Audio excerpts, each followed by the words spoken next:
ఏపీకి పరిశ్రమలు రావాలి, పెట్టుబడులు రావాలి. ఇవి రావాలి అంటే రాష్ట్రానికి ఒక బ్రాండ్ ఇమేజ్ కావాలట. అందుకే మొన్న విశాఖలో జరిగిన అంతర్జాతీయ సదస్సు కానీ దాని మీద చాలా హోప్స్ పెట్టుకున్నారు. అది అయిపోతే కనుక మొత్తం రాష్ట్రానికి ఇన్ని లక్షల కోట్లు వచ్చేస్తాయి, ఇన్ని లక్షల ఉద్యోగాలు వచ్చేస్తాయి అని లెక్క చెప్పారు. ఇప్పుడు దావోస్ పర్యటన జరుగుతుంది. దావోస్ లో పారిశ్రామికవేత్తలకు కావాల్సిన ప్రోత్సాహకాలు అందిస్తున్నాం. ముందు వీళ్ళు చెప్తున్నది ప్రధానంగా ఒక బ్రాండ్ ఇమేజ్ క్రియేట్ చేయడానికి ఈ దావోస్ పర్యటన చాలా ఉపయోగపడుతుంది ఏపీ బ్రాండింగ్ కి అనేది. నిజంగా ఏపీకి బ్రాండింగ్ అనేది మరి ఇన్నేళ్ళు లేదా ఇప్పుడు చంద్రబాబు నాయుడు గారు బ్రాండింగ్ క్రియేట్ చేయడం కోసం దావోస్ పర్యటనలో అంత కష్టపడుతున్నారా? నిజంగా బ్రాండ్ ఇమేజ్ ఉంటేనే పరిశ్రమలు పారిశ్రామికవేత్తలు వస్తారా? మొన్నటి వరకు జగన్ చూసి రావట్లేదు, జగన్ మళ్ళీ సీఎం అవుతాడేమో అని భయంతో వాళ్ళు పెట్టుబడులు పెట్టారు, ముందుకు రావట్లేదు అని ప్రచారం చేశారు. ఇప్పుడు అది చెయ్యట్లేదు అంటే ఆ భయం పోయిందా పారిశ్రామికవేత్తలు? ఇదే అంశం మీద చర్చించే ప్రయత్నం చేద్దాం సార్. అసలు నిజంగా బ్రాండ్ ఇమేజ్ లేదా సార్ మన రాష్ట్రానికి? బ్రాండ్ ఇమేజ్ కోసం ఇప్పుడు ఈ పర్యటనలో ఆ బ్రాండ్ ఇమేజ్ తెస్తేనే పెట్టుబడులు వస్తాయి అని చెప్పడం ఎలా చూడాలి? మా బ్రాండ్ చంద్రబాబు గారు అని లోకేష్ గారే చెప్తుంటారు కదా, మరి అక్కడ దాకా వెళ్ళాలి ఇక బ్రాండ్ మంది ఉన్నప్పుడు. అదే కదా మరి. ఒకటి బేసిక్ గా నేనైతే వెళ్ళడాన్ని సమర్థిస్తాను. ఎందుకంటే ఇప్పుడు మనం దాన్ని ఏమంటారు, ఎండాకాలం అయ్యాక, ఎండాకాలం ఎండింగ్ లో స్కూల్స్ కి బిగిన్ కి ముందు ఎడ్యుకేషన్ ఇవి పెడుతుంటారు, ఎగ్జిబిషన్. అట్లాగే 3 నెలలకు 4 నెలలకు మొన్న కూడా రెరా వాళ్ళది ఏదైనా పేరేంటది, క్రెడాయ్ వాళ్ళకి సంబంధించిన ఎగ్జిబిషన్ విజయవాడ. అలాగే హైదరాబాద్ లో శిల్పారామంలో జరుగుతూ ఉంటుంటాయి ఇవి. రియల్ ఎస్టేట్ వాడికి వ్యాపారం లేక పెడతాడు అక్కడికి వెళ్ళి ఎగ్జిబిషన్. అపోలోలో దాని పేరు అపర్ణ, లేకపోతే కనుక లేకపోతే ఇంకోటి వాళ్ళ అపార్ట్మెంట్ అమ్మేవాడు, విల్లాలు అమ్మేవాళ్ళు అక్కడ స్టాల్ పెడతారు కదా. వాళ్ళకి వ్యాపారం లేక పెడతారా? లేదు. వ్యాపారం ఉన్న ప్రచారం అదొకటి, వన్ ఆఫ్ ద క్యాంపైనింగ్. అది కూడా అంటే అక్కడ ఇది ఒక రియల్ ఎస్టేట్ వ్యాపారాలకు సంబంధించి ఏదైనా కొనుక్కుందాము లేకపోతే ఏమున్నాయో తెలుసుకోవాలనుకుని వెళ్ళిన వాడికి 100, 200, 300 కనబడ్డప్పుడు అందులో నాకు నచ్చింది తీసుకుంటా. నేను అక్కడ లేననుకోండి, నేను ఆ టెంపర్లో లేననే ఫీలింగ్ వస్తుంది కదా. అంటే గుర్తు రాకపోవచ్చు కదా, అక్కడ ఉన్న వాటిట్లో ఏదో ఒకటి చూస్ చేసుకుంటాడు కస్టమర్. లేదా అప్పుడు నా వ్యక్తిగతమైన కస్టమర్ని మాత్రమే నేను చూసుకోవాలి, అంతే కదా. నా కాంటాక్ట్లో ఉన్నోడిని నేను చూసుకోవాలి, మిగతాదంతా కూడా అందులో నేను మనమే కస్టమర్గా ఉంటే ఆ వెళ్ళిన చోట్ల ఏదో ఒకటి చూస్ చేసుకుంటాం. అంతేగాని ఇక్కడ ఎక్కడా లేనోడు ఎక్కడో ఎతుక్కుని వెళ్తామా? వెళ్ళం కదా. కాబట్టి ప్రతి ఒక్కడు స్టాల్ పెట్టడానికే చూస్తాడు, ఖర్చు అది స్టాల్ అయినా కూడా పెట్టడానికే చూస్తాడు. ఇప్పుడు దానివల్ల వాళ్ళకి ఒరిగేది ఏంటంటే ప్రచారం. పేపర్లో అడ్వర్టైజ్మెంట్ ఇస్తేనో, టీవీలో అడ్వర్టైజ్మెంట్ ఇస్తేనో, సోషల్ మీడియాలో పోస్ట్ అడ్వర్టైజ్మెంట్ పెడితేనో అయ్యే డబ్బులతో పోల్చుకుంటే ఇక్కడ ఇంకొంత వాళ్లే పబ్లిసిటీ చేసుకుంటది. ఆ ఎగ్జిబిషన్ పెట్టినోడు వాడు ప్రచారం చేస్తాడు, ఇక్కడికి రండి, ఇక్కడికి రండి, ఇక్కడికి రండి అని. ఆ చూసే 100 మందిలో మనం కూడా ఒకళ్ళు ఉంటాం అక్కడ. ఆ టైంకి మనం కూడా ఉన్నాం. ఫుడ్ ఫెస్ట్ అని పెడుతుంటారు అక్కడ, అంతే కదా. అక్కడ అన్ని రకాల ఆహారాలు అక్కడ ఉంటాయి. మనం తినదాంట్లో అన్ని రుచించవు. మనకి ఏది బాగుందో చూసుకుని వాడిని అడుగుతాను, నీ అడ్రస్ చెప్పరా నాయన అనేసి తర్వాత వెళ్తాం. అలాగే డ్వాక్రా గ్రూప్ లో పెడుతుంటారు స్టాల్స్. వాటిట్లలో అందరూ తినుపండారాలే పెడతారు. అలాగే మైన బొత్తులని లేకపోతే బొమ్మలని ఇంకోటి పెడతారు. వాటిట్లో మనకి ఏది నచ్చిందో చూసుకుని ఆ నచ్చినటువంటి స్టాల్ ఒకటి దగ్గర ఉన్నది ఆ విజిటింగ్ కార్డు తీసుకుని దగ్గర పెట్టుకుని కావాలంటే తర్వాత మనం ఫాలోఅప్ చేసుకుంటాం. నేను ప్రతి ఏడాది పెడితే కనుక మా బెజవాడలో పెట్టినా, గుంటూరులో పెట్టినా దాన్ని ఏమంటారు, మొక్కల ఎగ్జిబిషన్ చూడటానికి ఇష్టపడతాను. నేను తీసుకున్న ఇంటి ముందు పెట్టుకోవడము, వాళ్ళ దగ్గర తీసుకుంటాను అనమాట. గార్డెన్ ఎవరన్నా చేయడానికి వస్తానంటే పని చేయించుకోవడానికో లేకపోతే చెట్లు ఏమైనా కావాలంటే తెప్పించుకోవడానికో ఇట్లాగా ఇష్టపడతాను నేను. అది అక్కడ తప్పించి నేను ఒక్కొక్క వీళ్ళ దగ్గరికి ఏమి వెళ్తాను, నర్సరీల దగ్గరికి. అన్ని నర్సరీలు అక్కడ పెడుతున్నారు కాబట్టి అట్లాగా దావోస్ అనే చోట మనం ఒక్కడమే కాదు, ఇండియాలో ఉన్నటువంటిదే కాదు, దేశం నలుమూల, ప్రపంచం నలుమూల నుండి వస్తారు. ప్రపంచం నలుమూల. ఇప్పుడు నిన్న ఆయన వచ్చాడు కదా, ట్రంప్ ఆడికే వచ్చాడు. కెనడా, జర్మనీ అన్ని దేశాలకు సంబంధించిన అధ్యక్షులు వచ్చి మాట్లాడారు కదా అక్కడ. ఒక రకంగా పాలసీ, అంతర్జాతీయ వ్యవహారాలు తెలుస్తాయి అక్కడ. నెంబర్ 1 అంతర్జాతీయంగా ఏం జరుగుతోంది, ఏ దేశం వ్యాపారవేత్తలు, పారిశ్రామికవేత్తలు ఎగబడుతున్నారు, ఏ దేశాన్ని డిజోన్ చేసుకుంటున్నారు, ఇవి కూడా తెలుస్తుంది.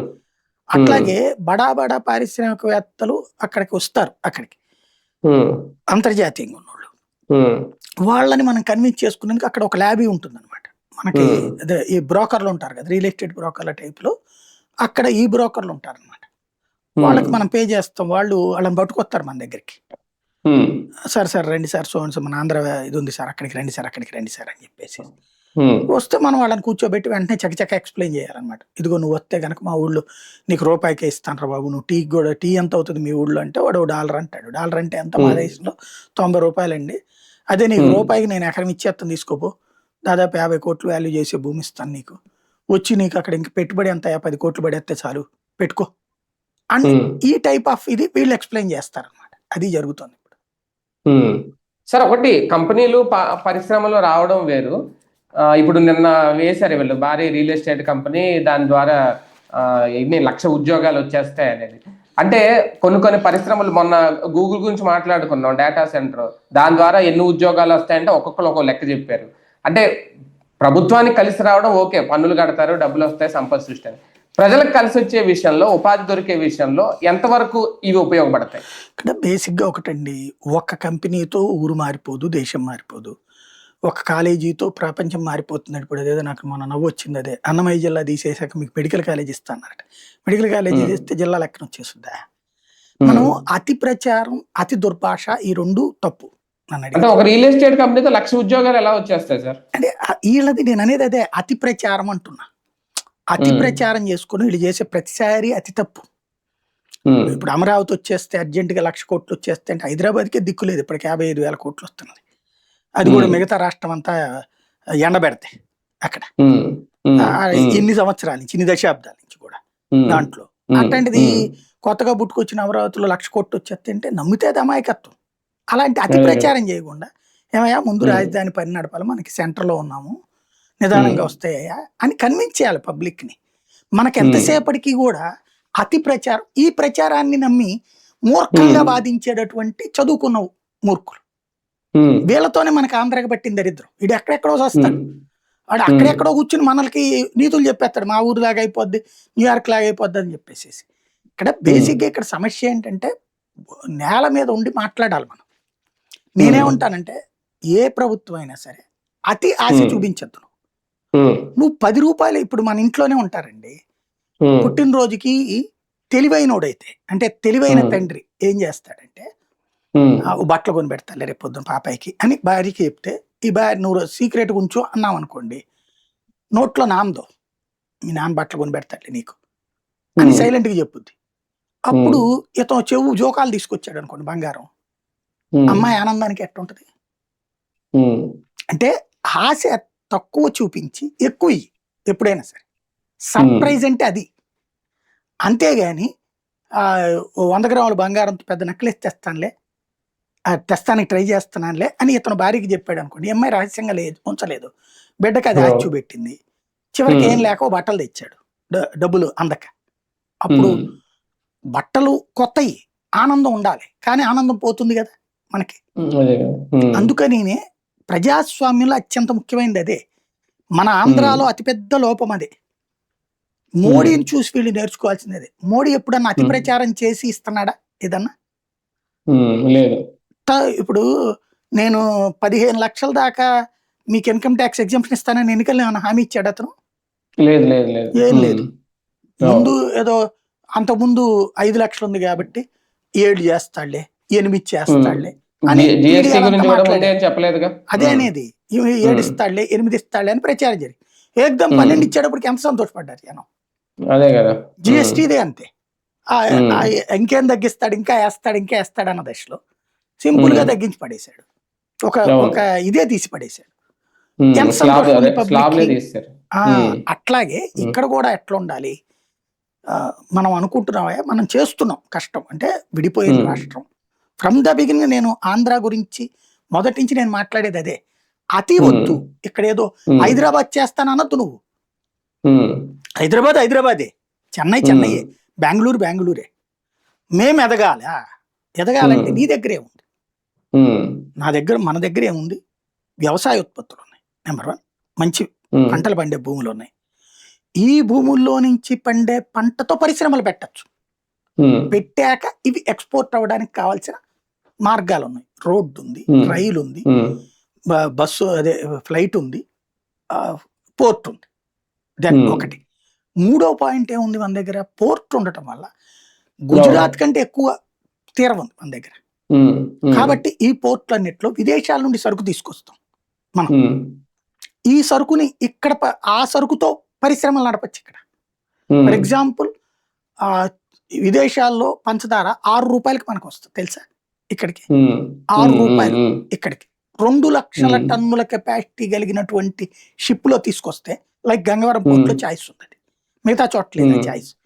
మామూలుగా 60,000 టన్నులు ఉంటుంది అనమాట. 60,000 టన్నులు దాంట్లో అయితే మనకి 12 రూపాయలు 15 రూపాయలు పడుతుంది. అదే ఇదైతే గనక 6 రూపాయలు పడుతుంది. అంటే ఇది నేను ఏదో 15 ఏళ్ల క్రితం సంగతి చెప్తున్నా, ఇప్పుడు దానికి డబల్ అయ్యి ఉండొచ్చు నేను. అది జరిగితే అంటే నేను రాశాను ఆ రోజున వార్త, ఆ కన్సర్న్డ్ పోర్టు చైర్పర్సన్ వీళ్ళతో మాట్లాడాక నాకు వచ్చిన అవగాహన అనమాట. అంటే ఎక్కువ కెపాసిటీ మనం ఇంపోర్ట్ చేసుకున్నప్పుడు తక్కువ రేటు పడుతుంది, దాన్ని ఇక్కడ అమ్ముకున్న బోల్డ్ అంత బిజినెస్ నడుస్తుంది. దాని బేస్డ్ ఇప్పుడు పందార్తోనే స్వీట్లు తయారు చేసే పరిశ్రమ తయారు చేసుకోతే ఇక్కడ లేదు, అక్కడి నుంచి ఏదో వేరే రకాలైనటువంటి మెటీరియల్ బోల్డ్ దొరుకుతాయి, వాటితో ఇక్కడ పరిశ్రమలు పెట్టుకోవచ్చు కదా దాని రిలేటెడ్. ఇక్కడ తయారు చేశాక అక్కడికి ఎక్స్పోర్ట్ చేయొచ్చు. ఇప్పుడు చైనా వాడు మన దగ్గర నుంచి పత్తి కొంటాడు, కొని అక్కడ దాన్ని అంతా ఏకుతాడు, ఏకి దాన్ని బంగ్లాదేశ్కి పంపిస్తాడు, బంగ్లాదేశ్ లో బట్టలు తయారు చేసి అమెరికాకి పంపిస్తున్నాడు. ఇది ప్రాసెస్ ఇప్పుడు ఇండియాలోనే చేస్తున్నారు. మనం మన సాగర్ తీరంలో పెట్టామనుకోండి, ఇప్పుడు మన మచిలీపట్నంలో పెట్టుకోవచ్చు, కృష్ణపట్నంలో పెట్టుకోవచ్చు, వైజాగ్ లో పెట్టుకోవచ్చు బట్టల తయారీ పరిశ్రమలు. ఉత్తరప్రదేశ్ వాళ్ళు అదే పెడుతున్నారు, వాళ్ళకి సముద్రం లేదు అక్కడ, నదులే ఉన్నాయి, కానీ వాడు బై రోడ్ ట్రాన్స్పోర్టేషన్ పెడతారు. మనకేం రోగం, బట్టల తయారీ పరిశ్రమల వాళ్ళందరూ ఇక్కడ పెట్టుకోవచ్చు, మనం పెట్టిస్తే ఇక్కడి నుంచి ఎక్స్పోర్ట్ చేసేస్తాం కదా. మన దగ్గర కాటన్ పండుద్ది, మనం ప్రోత్సహిద్దాం కూడా మన కాటన్ రైతుని. ఇవన్నీ ఒకదానికొకటి లింక్ అయ్యి ఉన్నాయి. మనకి ఇక్కడ ఎంతసేపటికి కూడా గుడ్డెదు చేలో పడ్డట్టు అతి ప్రచారము, అతి మాటలు, బూతులు, దుర్భాషలు, ఎంతసేపటికి ఒక మూర్ఖంగా బతుకుతున్నాం మనం, మూర్ఖులాగా వాదిస్తున్నాం. ప్రాక్టికాలిటీ లేదు, ప్రాక్టికల్ గా మాట్లాడదాం మనం, అప్పుడు కరెక్ట్ వస్తుంది. సార్ ఒకటి, ఈ 18 నెలల్లో చాలా పర్యటనలే జరిగినాయి. సింగపూర్ వెళ్ళారు, దుబాయ్ వెళ్ళారు, మొన్న విశాఖలో అంతర్జాతీయ సదస్సులు పెట్టారు, అన్ని ఒప్పందాలు కుదుర్చుకుంటున్నాం అంటున్నారు. ఇప్పటి వరకు మీరు చెప్పినట్టు పోర్ట్లు అంటే స్పీడ్ ఆఫ్ డూయింగ్ బిజినెస్ కావాల్సినవి అన్నీ కూడా మన రాష్ట్రంలో ఉన్నాయి. కానీ ఎందుకు ఇంకా ముందుకు రాలేకపోతున్నాయి పెద్ద పెద్ద పరిశ్రమలు? ఇప్పుడు వీళ్ళు అంటున్నట్టు నిజంగా బ్రాండ్ ఇమేజ్ అనేది ప్రధాన కొరత కింద ఏమైనా కనిపిస్తోందా? అట్లేం లేదండి. బేసిక్గా అయితే గనక ఇప్పుడు పాత రోజుల్లో దావోస్కి ఇప్పుడు తేడా ఉందండి. ఇప్పుడు ఇదివరకు అయితే గనక ఎగ్జిబిషన్స్ బాగా సక్సెస్ అవుతుంది, ఇప్పుడు ఎగ్జిబిషన్స్ పెద్ద పట్టించుకోవట్లేదు జనం. అట్లా ఇప్పుడు దావోస్లో కూడా ఇంటర్నేషనల్ పాలిటిక్స్ డామినేట్ చేస్తున్నాయి. ఇప్పుడు నేను అక్కడ దావోస్ మీద ప్రపంచమంతా దృష్టి సారించింది చంద్రబాబు నాయుడు, రేవంత్ రెడ్డి కాదు, అది మన టీవీ ఛానల్, మన తెలుగు టీవీ ఛానల్ తప్పించి ఆవిడ బట్టి చూసావాలి. అక్కడ ట్రంప్ వస్తున్నాడు, వచ్చేటప్పుడు ఫ్లైట్ మిస్ అయిందట, అదే ప్రాబ్లం వచ్చిందట, ఆయన వేసేద్దాం అనుకున్నాడట ఇరాను. అదే సమయంలో ట్రంప్ వచ్చి ఏం మాట్లాడాడు, వెనిజులా గురించి ఏం మాట్లాడాడు, అది తర్వాత జర్మనీ వాడు వచ్చాడు, ఫ్రాన్స్ వాడు వచ్చాడు, బ్రెజిల్ వాడు వచ్చాడు, వాళ్ళందరూ ట్రంప్ తిట్టారు. అంతర్జాతీయ పరిణామాలు అవన్నీ నడుస్తున్నాయి అక్కడ. ఇంకోటి ఏంటంటే మనకి ఇప్పుడు ఒక అద్భుతమైనటువంటి ఛాన్స్ ఉంది. రేపు యూరోపియన్ యూనియన్ ఇండియాతో ఫ్రీ ట్రేడ్ అగ్రిమెంట్ చేసుకోబోతుంది, 1,00,000 కోట్ల రూపాయల వ్యాపార లావాదేవీలు. అంటే వాళ్ళ కంపెనీలు వచ్చి ఇక్కడ పెట్టుబడులు పెడతాయి, అవన్నీ మనం దాన్ని లాక్కోవాలి. ఇంకోటి వీళ్ళు తిరగడం తప్పు కాదు, వీళ్ళు ఏదో ఫ్లైట్ వాడారు అని అంటారు, కానీ నేను అది తప్పు అని చెప్పను. ఎందుకంటే ఇక్కడ కూర్చుని ఏం చేస్తాం మనం, ఇది మనం వెళ్తా ఉండాలి, 10 మందితో కలుస్తూ ఉండాలి, చెప్తా ఉండాలి, ఓ ప్రయత్నం జరుగుతూనే ఉండాలి. అది దాంట్లో వ్యక్తిగత స్వార్థం ఉంటే ఉండొచ్చు, నేను పోనీయండి. ఇప్పుడు 10 మంది 10 పనులు చేసేటప్పుడు ఒకటి వ్యక్తిగతంగా ఎంజాయ్ చేస్తే చేయనియండి టూర్ని. బట్ దానివల్ల కొంత అక్కడ ఏం జరుగుతుంది ఏంటి అనేది అవగాహన ఉంటుంది. వస్తానన్నుండి రావద్దని చెప్పరు కదా అక్కడికి వెళ్ళినప్పుడు వీళ్ళు. అట్లా తిరుగుతూ ఉంటుంటే ఆంధ్రావాడు వచ్చాడంటారా, ఏదో చెప్పాడంటారా, లోకేష్ వచ్చాడంటారా, ఏదో చెప్పాడంటారా, ఏదో ఇస్తానన్నాడంటారా. కాకపోతే దాన్ని ఇక్కడ మన వాళ్ళైతే మాత్రమే చేస్తామనేది కాకుండా ఎవడొచ్చినా అలౌ చేస్తే గనక నేనైతే 3 పాయింట్లు చెప్తానండి. ఆంధ్ర మొట్టమొదటి నుంచి చెప్తున్నా, ఇప్పుడు చెప్తున్నా, వీళ్ళందరూ ఇప్పటికైనా సరే వ్యక్తిగత దూషణ ద్వేషాలని పక్కన పెట్టి ఆలోచించాల్సింది, రాష్ట్రం బాగుపడాలంటే చంద్రబాబు గారు లాంటి పెద్ద ఆయన కాస్త ఇంటి పెద్దలాగా మాట్లాడతాడు కదా ఆయన, ఇది ఎక్కువ మంది పిల్లల్ని కానండి, ఇంట్లో ఒక పిల్లోడిని వ్యవసాయానికి పంపించి ఇట్లా మాట్లాడతారు కదా. ఆయన కన్విన్స్ చేయాల్సింది మన రాష్ట్ర ప్రజల్ని, పర్టికులర్ గా ఎవరైతే ఇక్కడ వ్యాపార వాణిజ్య సామ్రాజ్యాలు ప్రపంచమంతా వెళ్ళి ఉద్యోగాలు చేస్తున్నామంటున్నారో, మంచి జీవితం ఆంధ్రప్రదేశ్ ని కోరుకుంటున్నారో ఆ కుటుంబాల వాళ్ళందరూ వీళ్ళ యొక్క సామాజిక వర్గాలే అనుకోండి పోనీ కనీసం వాళ్ళ కుటుంబాల్లో ఉన్న బిడ్డలకి, నా బిడ్డ అమరావతిలోనే ఉద్యోగం చేయాలి, నా బిడ్డ ఆంధ్రప్రదేశ్లో బెజవాడలో ఉద్యోగం చేయాలి, నా బిడ్డ గుంటూరులో ఉద్యోగం చేయాలి, నా బిడ్డ అనకాపల్లిలో ఉద్యోగం చేయాలి, నా బిడ్డ వైజాగ్లో ఉద్యోగం చేయాలి, నా మగపిల్లాడు ఆడపిల్లకి పెళ్లి చేస్తే నా ఊళ్ళోనే నార ప్రాంతంలో ఉన్న వాళ్ళకే ఇచ్చి పెళ్లి చేస్తాను, నా రాష్ట్రంలో ఉన్న వాళ్ళకే ఇచ్చి పెళ్లి చేస్తాను. ఈవెన్ ఆడపిల్లలు కూడా హైదరాబాదోడు, చెన్నైయోడు, బెంగళూరోడు కాదు, బెజవాడోడు కావాలి, నాకు అమరావతోడు కావాలి, గుంటూరోడు కావాలా, అనకాపల్లోడు కావాలా, ఒంగోలోడు కావాలా అని అనుకున్నప్పుడు మాత్రమే డెవలప్మెంట్ జరుగుతుంది. ఇది ఫస్ట్ గుర్తుపెట్టుకోవాల్సిన సూత్రం నెంబర్ 1. నెంబర్ 2, వీడు నా పార్టీ వాడైతే మాత్రమే నేను భూమిస్తాను, నా పార్టీ వాడైతే పరిశ్రమ పెట్టాలి, ఎదుటి పార్టీ వాడిని ఏడిపించాలి అనే దరిద్రం పోవాలి. నెంబర్ 3, నువ్వు పరిశ్రమ పెట్టు, నాకెంత డబ్బులి, నువ్వు పరిశ్రమ పెడితే నేను పంపించిన ఎదవాళ్ళందరికీ ఉద్యోగం, ఈ దరిద్రం పోవాలా. పరిశ్రమల మీద పెత్తనం పోవాలి రాజకీయాలు. ఈ 3 జరిగితే రాష్ట్రం బాగుపడుతుంది. పైకి నువ్వు ఎంత ఉపన్యాసాలు ఇచ్చినా ఈ 3 మీదనే ఆధారపడి ఉంటుంది. రైట్ చూద్దాం. మొత్తానికి దావోస్ పర్యటన అయితే కొనసాగుతోంది. దావోస్ పర్యటనలో పూర్తిగా పెట్టుబడుల్ని ఆహ్వానించేలాగా, అలాగే పారిశ్రామికవేత్తలకి పూర్తిగా ప్రోత్సాహకాలు అందించేలాగా ఒప్పందాలు అయితే కుదురుతున్నాయట. ప్రధానంగా ఈ దావోస్ పర్యటన తోటి ఏపీకి ఒక బ్రాండ్ ఇమేజ్ రాబోతోంది అనే ఒక ప్రచారం అయితే జరుగుతుంది. ముందు బ్రాండ్ ఇమేజ్ కావాలా, అసలు పెట్టుబడులు వస్తాయా, పారిశ్రామికవేత్తలు ఏమేమి కంపెనీలతో రేపు ఒప్పందాలు కుదుర్చుకుని ఇక్కడ కంపెనీలు పెడతారు, ఇవన్నీ వేచి చూడాల్సి